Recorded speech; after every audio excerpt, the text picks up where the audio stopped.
ಇವತ್ತು ಹುಬ್ಬಳ್ಳಿಯಲ್ಲಿ ಏನು ಕರ್ನಾಟಕ ದಲಿತ ವಿಮೋಚನಾ ಶಹರ ಸಮಿತಿ ಹಾಗೂ ತಾಲೂಕು ಸಮಿತಿ ವತಿಯಿಂದ ಬೃಹತ್ ಪ್ರತಿಭಟನೆ ಹಮ್ಮಿಕೊಂಡಿದ್ವಿ.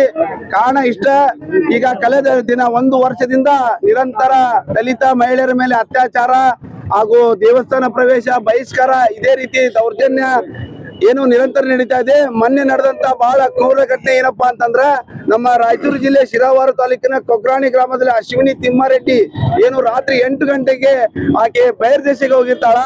ಆಕೆಯನ್ನ ಕಾಮಂದರು ನಿರಂತರ ಅತ್ಯಾಚಾರ ಮಾಡಿ ಆಕೆಯನ್ನ ಬಾವಿಗೆ ಎಸೆಯದಲ್ಲದೆ ಅವರ ಕ್ರೌರ್ಯವನ್ನ ಮೆರೆದಿದ್ದಾರ. ಇಂಥ ಒಂದು ಘಟನೆ ನಡೆದ್ರು ಕೂಡ ಸರ್ಕಾರ ಯಾವುದೇ ರೀತಿ ಒಂದು ಪ್ರತಿಕ್ರಿಯೆ ನೀಡುವುದಿಲ್ಲ. ಅದರಲ್ಲೂ ಈ ಒಂದು ಸಂದರ್ಭದಲ್ಲಿ ಸದನ ನಡೀತಾ ಇದೆ. ಇಂಥ ಒಂದು ಹೆಣ್ಣು ಮಕ್ಕಳ ಮೇಲೆ ಅತ್ಯಾಚಾರ ನಡೆದಿದ್ರು ಕೂಡ ಈವರೆಗೂ ಯಾವುದೇ ರೀತಿ ಗೃಹ ಸಚಿವರಾಗಿರೋದು, ಸಂಬಂಧಪಟ್ಟ ಆಡಳಿತ ಆಗಿರ್ಬೋದು, ಯಾವುದೇ ರೀತಿ ಧ್ವನಿ ಎತ್ತಿಲ್ಲ. ಹಾಗಾಗಿ ಈ ಒಂದು ಏನು ಅತ್ಯಾಚಾರ, ನಿರಂತರ ದೌರ್ಜನ್ಯ, ದಬ್ಬಾಳಿಕೆಯನ್ನ ಖಂಡಿಸಿ ಬೃಹತ್ ಪ್ರತಿಭಟನೆ ನಾವು ಹಮ್ಮಿಕೊಂಡಿದ್ದೇವೆ. ಇದರಲ್ಲಿ ಸಾಕಷ್ಟು ನಮ್ಮ ಪದಾಧಿಕಾರಿಗಳು ಬಂದಿದ್ದಾರೆ. ಇದನ್ನ ಕ್ರೂರವಾಗಿ ನಡೆಯುವಂತ ಮಹಿಳೆಯರ ದೌರ್ಜನ್ಯ ಕುರಿತು ತಾವು ಈ ಬಗ್ಗೆ ಕಠಿಣ ಕ್ರಮ ಕೈಗೊಳ್ಳಬೇಕು.